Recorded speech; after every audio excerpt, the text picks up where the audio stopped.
Pro Group Management. Workers' comp that works for you. This is 7 at 7 from the Las Vegas Review-Journal.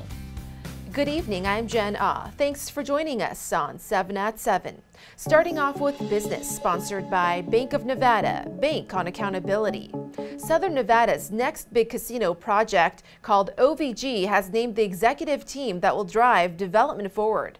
Those names include Randy Morton, the former CEO of Foley Entertainment Group, and Mark Bedane, longtime former president of the Raiders, who gave some insight to Review-Journal's Rick Velada on what can be expected. We're talking about a resort that's going to be about 2,000 rooms and an arena of 20,000 seats that's going to be NBA ready. They will be breaking ground on the project in next year. This $3 billion project will be located at the intersection of Las Vegas Boulevard and Blue Diamond Road and is expected to be completed in 2026. Bedane also saying, quote, "We're looking to build the greatest arena on earth, and Las Vegas needs it, and Las Vegas deserves it." After a prolonged hot streak, Las Vegas's housing market is hitting the brakes and moving in multiple directions. On this line graph, the green line shows listings without offers trending up, along with the red, which is new listings. Meanwhile, sales in yellow is down. While more sellers are slashing prices amid rising mortgage rates, some buyers are still reportedly paying record high prices. In more top stories, sponsored by Nevada Hand's Silver Sky Assisted Living Community. Learn more at nevadahand.org. Talk about a busy weekend for Las Vegas firefighters. They say crews responded to 3 fires downtown in a 6-hour span, starting from around 11:20 p.m. Sunday to 5 a.m. Monday. Thankfully, the buildings were all vacant and no injuries to report. And federal officials are calling for massive cuts to the Colorado River. The Southern Nevada Water Authority reports Las Vegas's head start on water infrastructure has already reduced our water consumption. Despite record low levels at Lake Mead, the GM says he doesn't foresee limitations on Las Vegas's development or growth. However, the reductions could move up future conservation efforts. And following up on the abortion ruling, Las Vegas churches are reacting differently.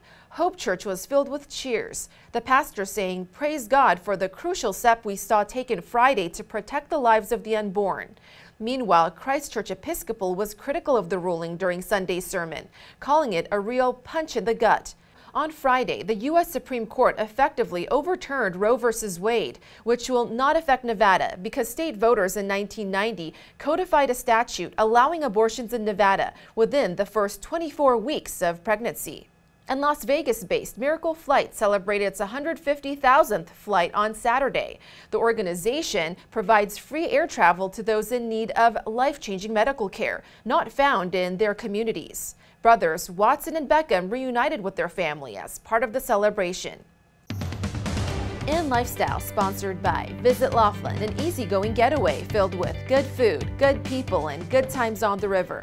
Bally's will soon be rebranded as Horseshoe Las Vegas, but at least one visitor will most likely be remembering the Bally's name fondly. An anonymous player won $111,000 playing face-up Pai-Gow poker on Saturday, according to Caesars Entertainment. And the coast-to-coast electric vehicle road trip came to Las Vegas and Death Valley. With the adoption of electric vehicles sweeping the nation, a 3-week EV road trip was designed to spark greater adoption of EVs in the U.S. Review-Journal's Renee Summerhour has more on how these drivers are breaking the one barrier that studies show keeps Americans from buying EVs: range anxiety. Studies show that 50% of potential EV drivers are uncertain about being able to charge their vehicles when they need to. This according to aide Daphne Dixon, the co-founder of Live Green.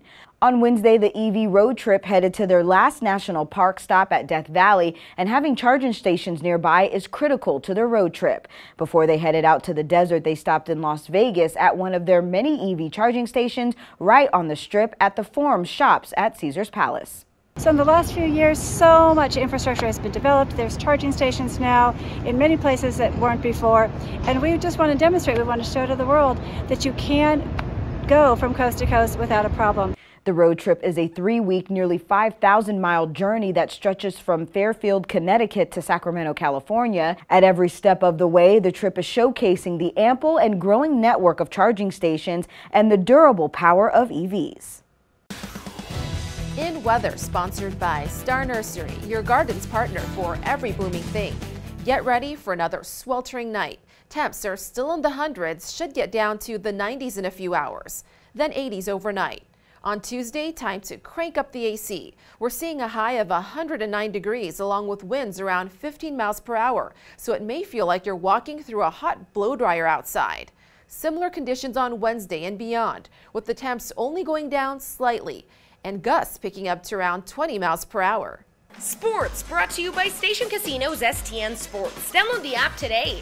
Raiders running back Josh Jacobs has announced his roster for this year's Battle for Vegas charity softball game. Jacobs will be joined by teammates Jonathan Abram, Max Crosby, Darren Waller, Alex Leatherwood, Denzel Perryman, AJ Cole, Jayon Brown, and Foster Moreau. The third annual charity softball game is set for Monday, July 18th at the Las Vegas Ballpark. Tickets are available now at Ticketmaster.com. Sports betting sponsored by Las Vegas Paiute Tribal Smoky and Cigar Shop. The Avalanche, fresh off clinching the Stanley Cup on Sunday, are the 9-2 favorite at the Westgate Superbook to repeat in 2023.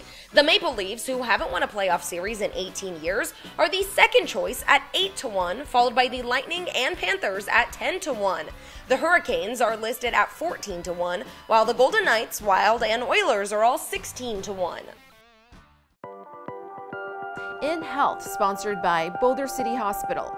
We're here for you when you need us. Just over a week after children 6 months to 5 years old were approved for the COVID-19 vaccine.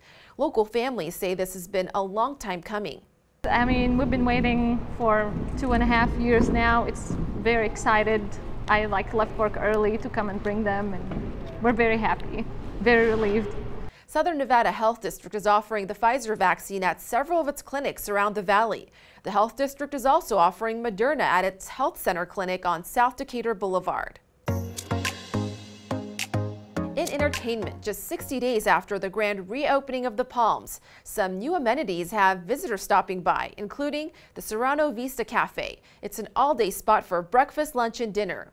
There's also Scotch 80, one of only 50 restaurants in the U.S. approved to sell Kobe beef. And check out its soak pool with deals for locals, including free entry Monday through Thursdays. Thank you for watching 7 at 7.